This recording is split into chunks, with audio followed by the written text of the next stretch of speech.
여러분들 자식을 대통령 만들고 싶으면요, 여러분들이 먼저 대통령이 돼야 돼요. 자식을 출세시키고 싶으면 여러분들이 먼저 출세해야 돼요. 자식을 철들게 키우고 싶으면 누가 먼저 철이 들어야 돼? 여러분들이 먼저 철이 들어야 돼. 그런데 여러분들이 30살서부터 60살까지 자식 출세만 바란다고 빈 껍데기로 30년을 살았어. 근데 여러분들이 철이 들 것 같아요? 지금 대한민국에 30살서부터 60살 철든 사람이 얼마나 있을 것 같아요? 그래서 유학 보내고 자기는 한국에서 바람피고 아내는 미국 가서 바람피고 애는 정신병이 들어요? 철이 안 드는 거예요. 삶의 의미가 뭔지 모르고 살고 있는 거예요. 진정한 삶의 기쁨이, 진정한 삶의 행복이 뭔지 모르고 사는 거예요. 정말로 자식을 행복하게 키우고 싶어? 여러분들이 행복해야 돼요. 행복의 숲입니다. 오늘도 잘 지내셨나요? 저는 요즘 도서관에 가는 재미에 푹 빠졌어요. 예전에는 아이들 참고서 사러 서점에 갔지 제 책을 보러 간 적은 별로 없었거든요. 그런데 막상 가서 요즘 나온 책들도 보고 젊은 사람들 틈에서 책장을 넘기다 보니 왠지 모르게 제가 좀 간사해지는 기분이 드는 거 있죠? 오늘 여러분과 나누고 싶은 이야기가 바로 이거예요. 황창현 신부님의 강의를 듣는데 정말이지 망치로 머리를 땡하고 맞은 것 같은 구절이 있었어요. 자식을 출세시키고 싶으냐? 그럼 내가 먼저 출세해라. 자식이 공부하길 바라느냐? 그럼 내가 먼저 공부해라. 어떠세요? 너무 전곡을 찌르는 말이라 좀 아프지 않으신가요? 저도 그랬거든요. 우리는 평생 희생이 답인 줄 알았잖아요. 내 거 안 입고, 내 거 안 먹고 아이들에게 쏟아부으면 그게 사랑인 줄 알았죠. 그런데 신부님은 그게 아니라고 하세요. 오늘은 우리 엄마의 희생 대신 엄마의 성장에 대해 이야기해봐요. 신부님 말씀 중에 30년 동안 자식 뒷바라지하느라 껍데기 인생 살지 말라는 말이 가슴을 훅 파고들더라고요. 30살부터 60살까지 우리 인생의 가장 빛나는 황금기잖아요. 그런데 그 시간을 오로지 누구 엄마, 누구 아내로만 살다가 덜컥 60이 넘고 70이 되었을 때 내 손에 남는 게 아무것도 없다면 그 허무함을 어떻게 감당할까요? 더 무서운 건요, 부모가 자신의 인생을 즐기지 못하고 희생만 하면 자식에게 보상 심리를 갖게 된대요. 내가 너를 어떻게 키웠는데? 이 말이 나오는 순간 자식과의 관계는 어긋나기 시작하는 거죠. 자식은 부모의 희생을 먹고 자라는 게 아니라 부모의 행복한 뒷모습을 보고 자란다고 해요. 잠시 눈을 감고 상상해 볼까요? 거실 소파에 누워서 하루 종일 텔레비전만 보면서 방에 있는 아이에게 너 공부해라, 책 좀 읽어라 소리치는 부모님. 반대로 거실 식탁에 앉아 엄마가 먼저 책을 펴고 무언가를 열심히 적고 공부하는 모습을 보여주는 부모님. 여러분이 자식이라면 누구의 말을 듣고 싶으세요? 100번 잔소리하는 것보다 한 번 보여주는 게 무서운 거예요. 신부님이 드신 예시 중에 아버지가 딸에게 너 왜 시집 안 가냐? 왜 성공 못했냐? 타박하니까 딸이 그런데요. 아빠나 좀 성공하시지 그랬어요. 아빠가 대통령 했으면 나도 대통령 딸 됐을 텐데. 이 말이 참 맹랑하면서도 뼈가 있어요. 자식 성공시키고 싶으면 내가 먼저 성공한 삶, 내가 먼저 존경받는 삶을 살아야 한다는 거죠.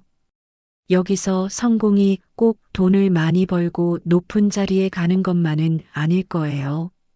내 삶을 주도적으로 멋지게 사는 모습을 보여주는 것. 그게 진짜 산 교육 아닐까요? 셰익스피어가 중년에게 주는 교훈 중에 첫 번째가 뭔지 아세요? 바로 학생으로 계속 남아 있어라입니다. 배움을 포기하는 순간 우리는 어르신이 아니라 늙은이가 되어버려요.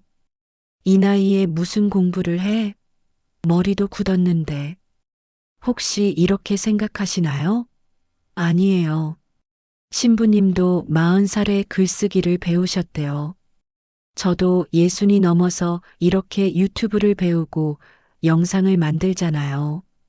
처음엔 마우스 잡는 법도 떨렸는데 하나하나 배워가니까 세상이 달라 보여요. 공부라는 게 꼭 영어 단어 외우고 자격증 따는 것만은 아니에요. 피아노를 배워보는 것, 스마트폰으로 예쁜 사진 찍는 법을 배우는 것, 인문학 강의를 듣는 것, 숲 해설을 공부하는 것, 무엇이든 좋아요. 내가 모르는 세상을 향해 호기심을 갖고 눈을 반짝이는 그 순간 우리는 청춘이에요. 그런 엄마를 보면서 자식들은 생각할 거예요. 와, 우리 엄마 진짜 멋있다. 나도 저렇게 늙어야지. 신부님이 강조하신 또 하나, 먹고 마시고 놀아라. 어머, 공부하라더니 갑자기 무슨 노는 타령이냐고요? 여기서 논다는 건 그냥 시간 때우는 게 아니에요. 사람들과 어울리고 새로운 곳을 여행하고 문화를 즐기는 품격 있는 놀이를 말해요. 우리나라는 노는 걸 죄악시하는 경향이 있죠. 애들도 학원 뺑뺑이 돌리고 어른들도 일만 하고 그런데 놀아본 놈이 논다고 삶을 즐길 줄 아는 사람이 나중에 인생도 행복하게 살아요. 자녀에게 공부해라 대신 행복해라를 가르치라고 하셨잖아요. 그러려면 내가 먼저 행복하게 노는 법을 알아야죠. 이번 주말에는 자식들 반찬 걱정 좀 내려놓고 친구분들과 가까운 미술관이라도 다녀오시는 건 어떨까요? 아니면 텀블러 하나 들고 공원에 나가서 나만의 소풍을 즐겨보세요. 내가 즐거워야 그 에너지가 가족에게도 흘러갑니다. 자식 잘 키워서 효도받겠다는 생각, 이제는 박물관에 보내야 할 옛날 이야기입니다. 신부님 말씀이 너무 통쾌해요. 자식이 의사면 뭐하냐? 내가 갈비 먹고 싶을 때 전화해서 사주냐? 아니다. 내가 내 돈으로 사 먹어야 한다. 자식이 내 인생을 책임져 주지 않아요. 자식은 자식의 인생이 있고 나는 나의 인생이 있어요. 내가 공부하고 내가 취미 생활하고 내 친구 만나느라 바빠야 자식들도 편안해해요. 엄마, 이번 주말에 뭐 해? 물었을 때, 나 목공 배우러 가야 해. 나 독서 모임 있어. 라고 대답하는 엄마. 얼마나 쿨하고 멋져요? 자식에게 목매지 말고 내 스케줄로 꽉 찬 다이어리를 만드세요. 그게 바로 자식에게서 독립하는 첫걸음이자 자식에게 짐이 되지 않는 최고의 노후 준비입니다. 우리가 자식 농사에 목숨 거는 이유는 어쩌면 내 인생이 불완전하다고 느끼기 때문일지도 몰라요. 내 못다한 꿈을 자식이 이뤄주길 바라는 대리 만족 심리죠. 하지만 여러분은 누군가의 대리인이 아닙니다. 여러분 자체가 하나의 우주이고 주인공이에요. 황창현 신부님이 환경공학을 공부하고 글쓰기를 배우고 생태마을을 일구며 행복해 하시는 것처럼 우리도 우리만의 생태마을을 만들어야 해요. 그게 작은 텃밭이든 블로그 글쓰기든 봉사활동이든 말이죠. 내가 성장하는 기쁨을 맛보면 자식의 성적표나 연봉에 일희일비하지 않게 됩니다. 내 자존감이 꽉 채워지니까요. 이야기를 나누다 보니 저도 당장 뭐라도 배우고 싶어서 엉덩이가 들썩거리네요. 여러분, 오늘 영상 끝나고 나서 그냥 텔레비전 켜지 마시고 서재로 가거나 아니면 서점에 한번 들러보세요. 이 나이에 무슨 이라는 생각은 접어두고 이 나이라서 가능한 깊이 있는 공부를 시작해 보는 거예요. 자식을 위한다면 나를 위해 공부하세요. 자식을 사랑한다면 나를 더 사랑하고 가꾸세요. 끊임없이 배우고 성장하는 여러분의 모습이 자녀에게 물려줄 수 있는 가장 위대한 유산입니다. 오늘도 배움이 있는 행복한 하루 보내세요.